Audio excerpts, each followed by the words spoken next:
Ну что, всем привет, друзья! Давно не выходил с вами на связь, в общем-то не было никаких новых гаджетов и изучал свой новый компьютер. Но вот сейчас пришли пару планшетов от компании Samsung и вот такой вот пылесос Roborock стоимостью, кстати, 140 тысяч рублей.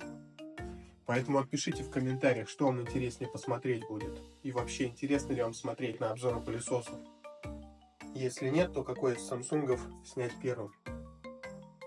Жду вас в комментариях. До встречи, друзья!